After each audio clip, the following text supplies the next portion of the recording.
I don't know you. I'm not the torturer, madam. I never thought you were. I just thought somebody was trying to play a rather nasty trick on me. Are all the other rooms like this one? How could they be? We cater for all sorts. I certainly didn't expect this. You know what they tell us about this residence? Really, madam? How could you believe such cock and bull stories? Told by people who never set foot here. But of course, if they had, I'll stop you right there. Where are the instruments of torture? The what? The racks, the red-hot pincers, and all the other paraphernalia. Ah, you must have a little joke, madam. My little joke. Certainly not. Is anyone else coming? No, madam. No one else is coming. So we're here to stay here by ourselves? This lady, this gentleman, and myself? Well, there's nothing to giggle about. Oh, well, I'm sorry. It's just these chairs. They're hideous. They remind me of this boring aunt of mine. Her house is full of horrors such as these.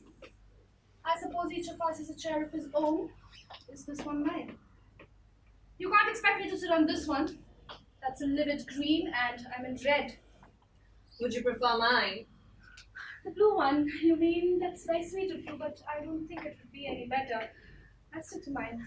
But you know, the one that might do at a pinch is this gentleman's chair.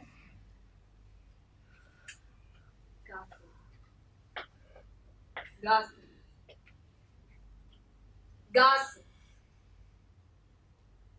Garcin. Didn't you hear? Oh, the chair you mean. I'm so sorry, please take it, madam. Thank you. Well, since we're here to stay, I suppose we should introduce ourselves. I'm Rigo. Estelle Rigo. And I'm Inez. Very pleased to meet you. Hello. Joseph Garcin. Hello. Do you require me any longer? No, you can go. I'll drink when I need you.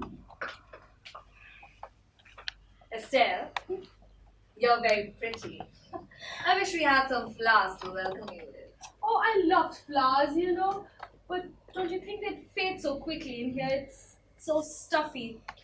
Well, but it's important for us to keep as cheerful as we can, right? For of course, you two are... Yes, last week. What about you? Quite recent. Just yesterday.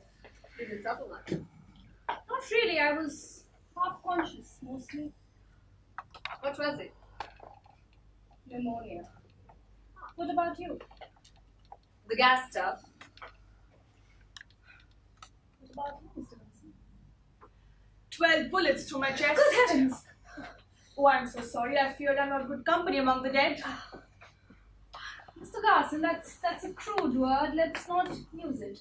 I suppose we could use the word absentees. How long have you been absent for? About a month.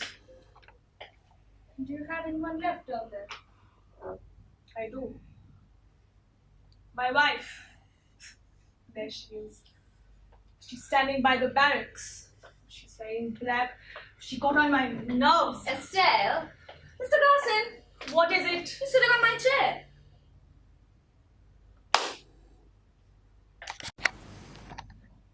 I see my wife. There she is. Whenever I mention her, I see her. There she is. Oh, I'm here because I treated my wife abominably. Naturally, she's suffering still. They've given her back my things. She's sitting by the window with the coat on her knees. The coat with the 12 bullet holes. The blood's like rust. It's quite the museum piece, you know, scarred with history. Now, won't you shed a tear, my love? Not even one? No? Night after night, I came home blind drunk, smelling like wine and women, and there she would be, just sitting and waiting for me. She never cried. She never uttered a word of reproach. Only her eyes spoke. Those big, tragic eyes of hers.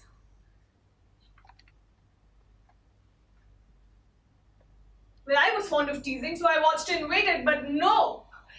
Never a tear and never a word of protest. I tell you, I regret nothing. I got a half-caste girl into the house and she just leapt upstairs. And mind you, I'm no gentleman, so she heard everything. And the next morning, she brought me and that girl morning coffee. I mean, who does that?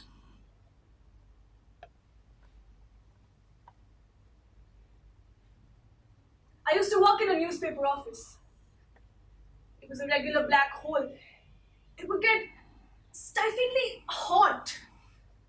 And the air would smell like semen and cigar smoke. Tell me, do you think it's wrong to stand by your own principles? I ran a pacifist newspaper, the war broke out, what was I to do? Everyone was watching, waiting and wondering, will he dare? Well, I dared. I folded my arms. And they shot me. 12 bullets. Tell me, had I done anything wrong?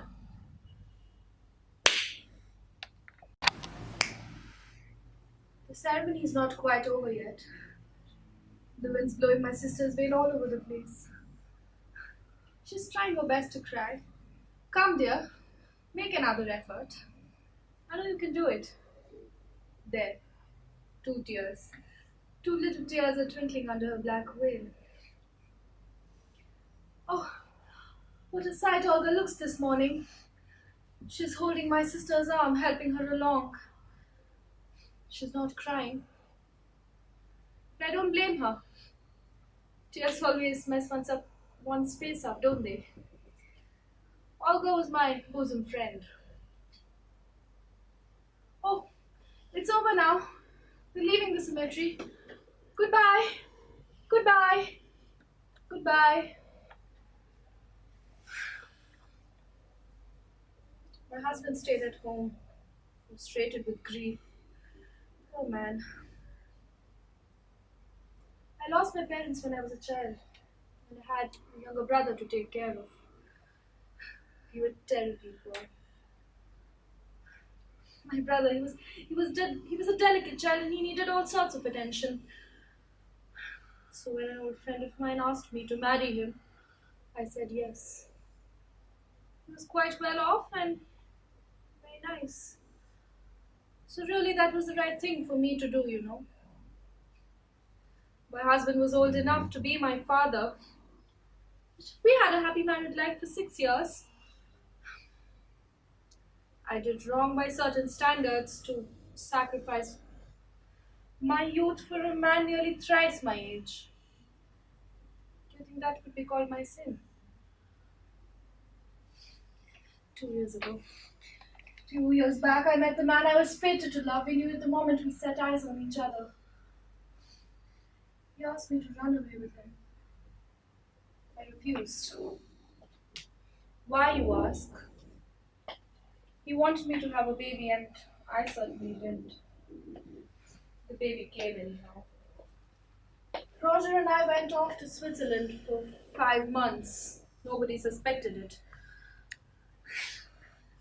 It pleased Roger to no end to have a baby. You should have seen his face when he held his daughter in his arms. It did please me. It did please me. There was a balcony that overlooked the lake over there. Roger stood there and he saw me as I picked up that stone from the lakeside. He stood there. He kept screaming. He said, Estelle! Estelle, please! I hated him then. He saw those red rings spread across the waters.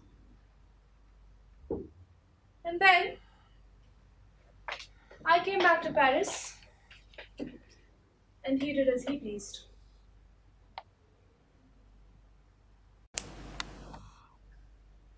Well, I was what some people down there called a damned bitch. Damned already. So it's no surprise me being here. No, there was that affair with Florence. A dead man's tale. With 3 corpses to it. His to begin with. And she and I. So now there's no one left. Only that room. Empty. With the doors locked. I see it now and then.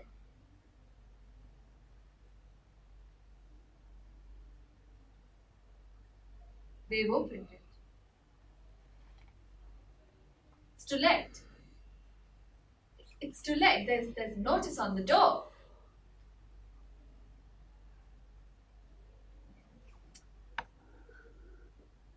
Three deaths. 1 man and 2 women. Did he kill himself? He hadn't the guts for that. Still, he had every reason to. We rather let him a dog's life. As a matter of fact, he was run over by a car. A silly sort of end, really. I was living with them. He was my cousin. All sorts of little things got on my nerves. For instance, he used to make this noise. A sort of gargle. Chat was like that. But her, I crept inside her skin. She saw the world through my eyes. When she left him, I had her on my hands. I used to remind her every day, yes, my pet, we killed him between us. I'm rather cruel, really. I can't seem to get on without making people suffer. Like a live coal. For 6 months, I flamed away in her heart till there was nothing but a cinder. One night, she got out of bed and turned the gas on while I was still asleep. And then she crawled back into bed. So now you know.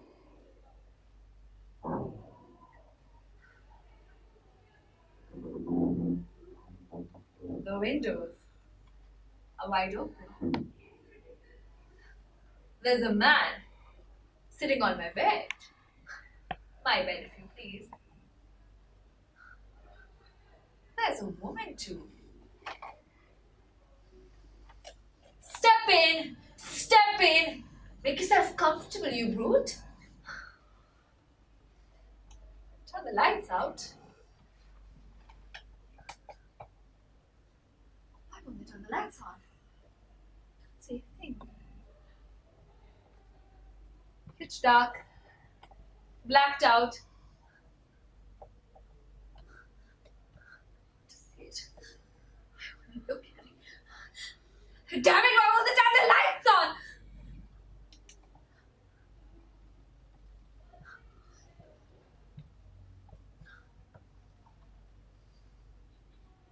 The earth seems to have left me now.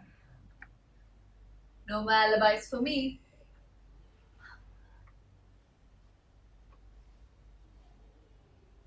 All of me is here in this room anyway. My hands, myself. It feels so empty. all dead and dying.